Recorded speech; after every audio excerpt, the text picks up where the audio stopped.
Charlo considering a move up to 168 super middleweight. What up, Fight World? It's your boy Ego, and I'm back with some more boxing. Make sure you smash the like button. Also subscribe to the channel for the latest and greatest in boxing if you want to become part of the gang.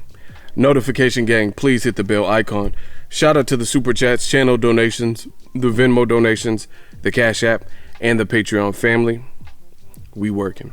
Sign up for ESPN Plus bundle. It includes ESPN Plus, Hulu, and Disney Plus. All three apps, one price. That's $12.99 a month. Help you get through this quarantine. I personally have all three of those apps, and you know, there's a lot of content. So if you're on lockdown and you're running out of things to watch, or you don't know what to watch, check it out. They all have quality content. You know, I can vouch for all three of those apps, and it does help the channel at the same time when you click on that link.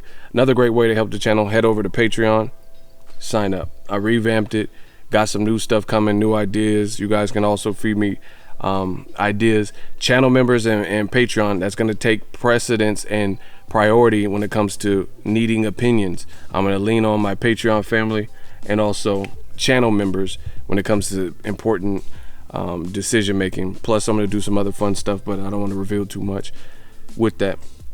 So 2 great ways to help out the channel, actually 3. Let's get it cracking. Now, Jermall Charlo, I did a video about it. Check that video out. He says that he was talking to Anthony Durrell via it was like a Instagram live or something, Facebook live, and he says, I'll go up to 168. And then Durrell's like, all right, go up to 68 then. You know, Durrell, long time 168 pounder. And he said, yeah, I will. And he says, if you can't get the rematch with David Benavidez, because Durrell fought him on the Sean Porter Errol Spence card, he said, I'll fight him. And this is not the first time Jermall Charlo has called out David Benavidez and said that he would fight him. This is a great, excellent fight if Charlo really is considering moving up at 168. I wanted to give a couple more thoughts because a lot of people were leaving comments in the questions in that comment section of that video that I did. It's a great fight. Listen, I'm sick of boxing fans, you know, saying what would happen and acting like this is a fantasy fight where we can't get an actual verdict. You know, I've seen crazy comments like Charlo will get smoked, and who smoked Charlo? You know what I'm saying? And that's not disrespect to David Benavidez. I don't know who will win. You know, I've never even seen Charlo at 168. Charlo definitely has the frame. I've stood next to dude and stuff. He definitely has the frame where he could move up to 168, and he's already talked about this a while ago. So this is probably something he's been considering. I don't know if he's serious about moving up right this moment because he is a champion, and you know, he might be because Canelo's up there. There's a lot of good fights up there as well. You know, Caleb Plant, Danny Jacobs, right? David Benavidez, who he called out. There's some great fights up there for him. So he could be very serious, but he definitely has the tools and the frame to do it. But I'm getting sick of fans, that old media shit, where they're saying things that we know ain't true. They're saying, oh, Charlo will get smoked, which, you know, that's subjective. That's based on your opinion. But one, we haven't seen him get smoked by anybody. You know, he took a 1-week replacement. I covered that fight with Matt Korobov, and he almost stopped Korobov. I don't even understand why people bring that fight up as if this is some huge consolation for Korobov that he did good. Korobov did do good. You know, it was a good, close, competitive scrap. But this wasn't even who Jermall Charlo was even supposed to be fighting. In fact, he was supposed to fight Willie Monroe Jr. to open up. The Charlo brothers were going to open up the Fox PBC partnership of boxing, and then Willie Monroe failed a drug test. These are the absolute facts, and that's just that. These are the absolute facts, and that's just that. So at the end of the day, you know, he was in there with the tricky amateur vet, you know, and he had some issue. And I also look at that fight, his brother lost for the first time in his career. That could have messed up his whole mindset as well. You know, seeing your twin brother lose, because, you know, they say twins feel the same pain and all that and the same joy and all that. So, you know, I don't know. I never had a twin. But I know a lot of people like boxing, in the boxing world, they want to be like me. So I followed a lot of people's styles. So, you know, I basically got a twin, you know. Either way, I just feel like old media, they just don't get it. They rather talk about this will happen and this guy will get busted up and murdered and, destroyed and stuff, but they're not pushing for the fight. New media, we pushing for all that. If Charlo and his team and Ronnie Shields and Al Heyman give him the green light and he wants to move up to 168, hey, like I always say on my channel, LSI, let's see it. But best believe a fight with David Benavidez and Charlo, that's a good fight. Listen, anytime there's, let's just be real, a black fighter and a Mexican fighter, it's usually a good fight, and you have people tuning in at the high level, not just some random black guy and random Mexican guy, but I'm talking about when there's two named fighters. It's always been like that in boxing. You know, you look at Pernell Whitaker, Oscar De La Hoya, Pernell versus Julio Cesar Chavez versus Meldrick Taylor. I mean, this is just the nature of boxing. Some rivalries are storied in boxing. Mexican versus a Puerto Rican, black versus a Mexican, things like that.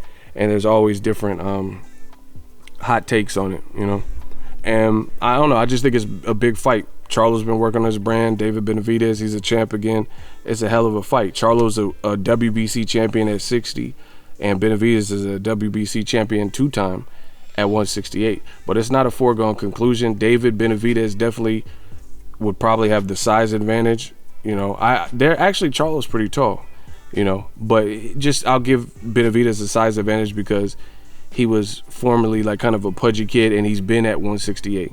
You see what I'm saying? So he's going to be the naturally bigger person. But it's a good fight, man. Charlo could box. He's athletic, has a great jab. That jab can control a lot. And it's good to see people implement a jab. The jab is one of the forgotten tools from some young fighters. You know what I mean? So I want to see it. I don't really want to talk about it or nothing. I want to just see it. If he wants to fight it for whatever reason, he said they can keep talking ish. I don't know what Charlo was talking about, but I guess maybe David Benavidez says something, or he believes David Benavidez says something. But this ain't the first time he's called him out. Like I said, let's see it.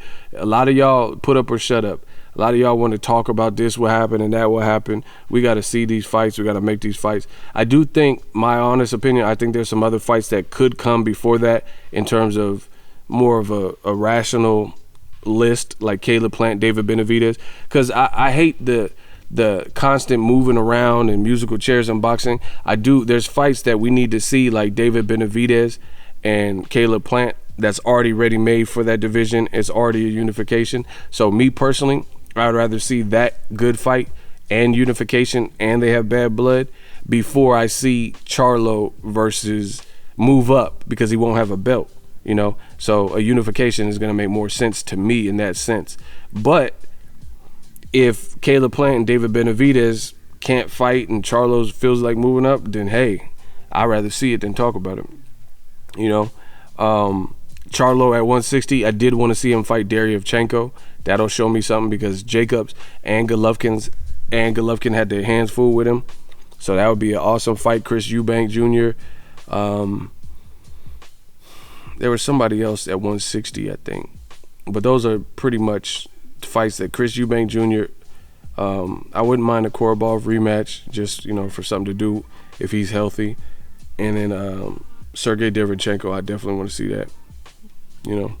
So there's a couple different options. Let me know, Charlo versus Benavidez, how does it play out? I do think Benavidez, he was getting outboxed by Anthony Durrell, you know, in that fight. So it's just a good fight. But Benavidez is a monster when he gets going. So when he starts letting his hands go, very quick hands, and he strings up his combinations nicely, he looks very durable, and he puts the pedal to the metal when it comes to his offense.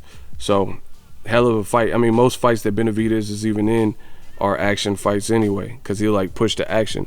But there's a lot of people who, they're not thinking boxing, they're thinking like, because they're racist, or they're thinking with national pride and stuff like that. And you'll always get it wrong if you're judging boxing for the wrong reasons. I will say Benavidez, he's young, he's still learning, he could still keep getting better and better, but he did have a close fight with Ron Gavril, and in my opinion, he was getting outboxed by Durrell. You know, he definitely set the record straight in the second fight with Gavril. Credit to him for that, getting it right. And then Durrell, you know, he got cut and stuff, but Durrell was looking nice in there with him. So it's not, to me, it's a fight I would love to see. That's all there is to it. It is not like a foregone conclusion like some people in the comment section was saying. That's my honest opinion. Let me know what you guys think. Who would you favor to win? Shout out to both of them guys. I hope boxing comes back ferocious. I hope it comes back banging. We get these crazy fights, and you know, people ain't playing games. Promoters and stuff ain't playing games. Just make the best fight. You never know when these pandemics and little stuff will happen. So let's plug away at it while we can. Let me know what you guys think. Drop your thoughts in the comment section. If you love what I'm doing, smash the like button. As always, hate, comment, and subscribe. Till next video, is Ego signing off. So if you enjoyed this video and want more content like this on the channel, you can show your appreciation by going to the PayPal donate button or the YouTube support button, and you can donate any amount that you feel is equivalent to the value of this video. Much more to come. Thank you guys for your support. Boxing Ego, the future of boxing.